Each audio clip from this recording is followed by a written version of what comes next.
بسم اللہ الرحمن الرحیم۔ سیدہ عائشہ بنت ابو بکر رضی اللہ تعالی عنہا رسول اللہ صلی اللہ علیہ وسلم کی زوجہ ہیں۔ آپ رضی اللہ تعالی عنہا کو ام المومنین کے خطاب سے یاد کیا جاتا ہے۔ رسول اللہ صلی اللہ علیہ وسلم کے بعد عہدہ خلفائے راشدین میں آپ کی شخصیت بہت نمایاں نظر آتی ہے۔ آپ رسول اللہ صلی اللہ علیہ وسلم کی وفات کے بعد 47 سال حیات رہیں، اور یہ تمام وہ عرصہ ہے جس میں ابتدائی مسلم فتوحات ہوئیں، مختلف مملکت اسلامیہ میں داخل ہوئے۔ علم و حدیث میں حضرت ابو ہریرہ رضی اللہ تعالی عنہ کی روایت کے بعد سب سے زیادہ روایات حدیث کا ذخیرہ آپ سے ہی روایت کیا گیا ہے۔ آپ عہد نبوی صلی اللہ علیہ وسلم اور عہد خلفائے راشدین کے عینی شاہد بھی تھیں، اور مزید برآں آپ رضی اللہ تعالی عنہ نے خلافت امویہ کے ابتدائی 17 سال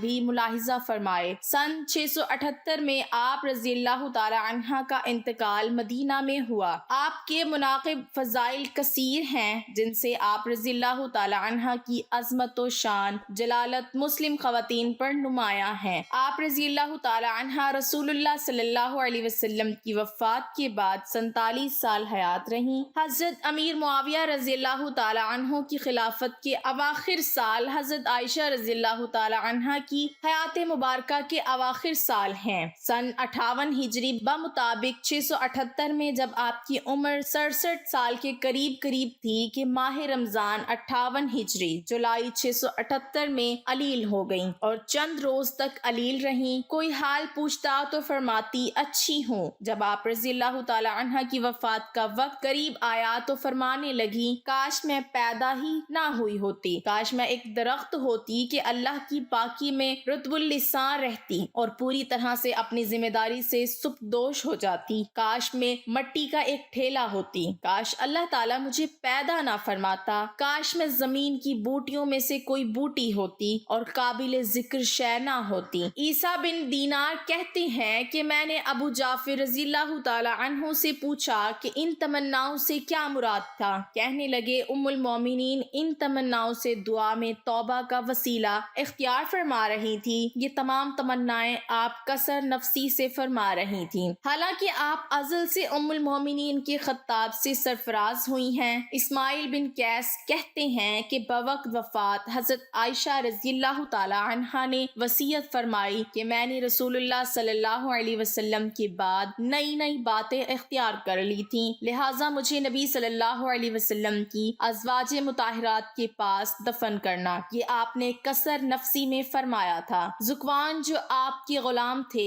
کہتے ہیں کہ جب آپ علیل ہوئیں تو میں اجازت حاصل کر کے حضرت عائشہ رضی اللہ تعالی عنہا کے پاس گیا۔ آپ کے سرہانے آپ رضی اللہ تعالی عنہا کے بھتیجے عبداللہ بن عبد الرحمن تھے۔ میں نے کہا، آپ رضی اللہ تعالی عنہا کے پاس عبداللہ بن عباس رضی اللہ تعالی عنہ آنا چاہتے ہیں۔ اس وقت آپ دنیا سدھارنے والی تھیں۔ بولی، ابن عباس کو نہ آنے دو، اس وقت مجھے ان کی اور ان کی تعریفوں کی ضرورت نہیں۔ ذکوان نے کہا، ام المومنین، ابن عباس آپ کے ایک نیک صالح فرزند ہیں، آپ رضی اللہ تعالی عنہ کو سلام کرنے اور رخصت کرنے آئے ہیں۔ بولی، اچھا تو اگر تم چاہو تو انہیں بلا لو۔ آخر میں نے انہیں بلا لیا۔ ابن عباس رضی اللہ تعالی عنہ نے آتے ہی آپ رضی اللہ تعالی عنہ کو سلام کیا اور بیٹھ گئے اور بولے، بشارت ہو۔ بولی، کس چیز کی؟ کہنے لگے، اس کی جو آپ رضی اللہ تعالی عنہ کے اور محمد صلی اللہ علیہ وسلم کی اور دیگر احباب کی ملاقات کے درمیان میں ہے، بس جسم سے روح نکلنے کی دیر ہے، آپ ان سب سے جا کر ملاقات کریں گی۔ آپ رسول اللہ صلی اللہ علیہ وسلم کی انتہائی لاڈلی بیوی تھیں۔ رسول اللہ صلی اللہ علیہ وسلم پاکیزہ چیز سے ہی محبت کیا کرتے تھے، اور دیکھیے ابوا کے دن آپ کا ہار کھو گیا تھا۔ اسے ڈھونڈنے کے لیے رسول اللہ صلی اللہ علیہ وسلم منزل میں صبح تک ٹھہرے رہے، لوگوں کے پاس پانی نہ تھا۔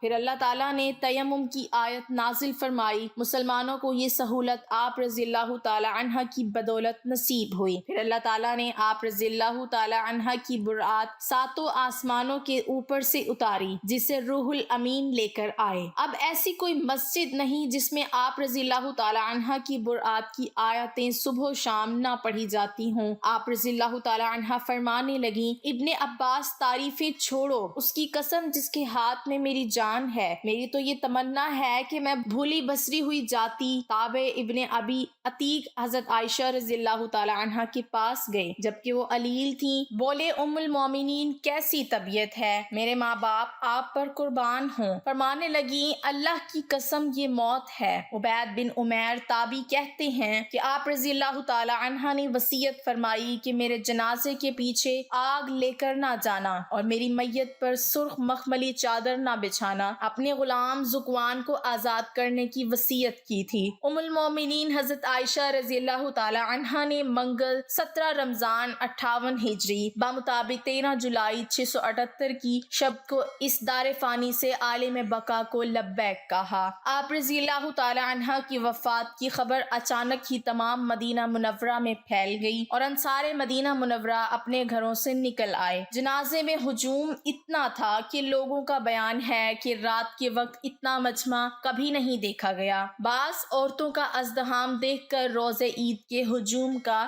گمان گزرتا تھا۔ آپ رضی اللہ تعالی عنہ کی مدت حیات شمسی سال کے اعتبار سے 64 سال اور قمری سال کے اعتبار سے 66 سال 11 ماہ تھی۔ نماز جنازہ حضرت ابو ہریرہ رضی اللہ تعالی عنہ نے پڑھائی اور آپ کی تجہیز و تکفین شب میں ہی عمل میں آئی۔ حضرت ابو ہریرہ رضی اللہ تعالی عنہ ان دنوں مدینہ منورہ کے قائم مقام امیر تھے۔ کیونکہ مروان بن حکم مدینہ منورہ میں موجود نہ تھا، وہ عمرہ کے لیے مکہ مکرمہ گیا ہوا تھا اور مدینہ منورہ میں حضرت ابو ہریرہ رضی اللہ تعالی عنہ کو اپنا نائب اور قائم مقام امیر بنا کر گیا تھا۔ بوقت تدفین آپ رضی اللہ تعالی عنہ کی قبر اطہر کے چاروں اطراف ایک کپڑے سے پردہ کر دیا گیا تھا تاکہ آپ رضی اللہ تعالی عنہ کے احترام میں کوئی کمی واقع نہ ہو۔ آپ رضی اللہ تعالی عنہ کو قبر اطہر میں آپ کے بھانجوں بھتیجوں یعنی جناب قاسم بن محمد بن ابو بکر، حضرت عبداللہ بن زبیر رضی اللہ تعالی عنہ، ارواح بن زبیر، عبداللہ بن محمد بن عبد الرحمن بن ابو بکر نے قبر اطہر میں اتارا۔ شب بدھ میں تہجد کے وقت تدفین عمل میں آئی۔ ام المومنین حضرت ام سلمہ بنت ابی امیہ رضی اللہ تعالی عنہا لوگوں کی آہ و فغاں سن کر بولی عائشہ رضی اللہ تعالی عنہا کے لیے جنت واجب ہے کہ وہ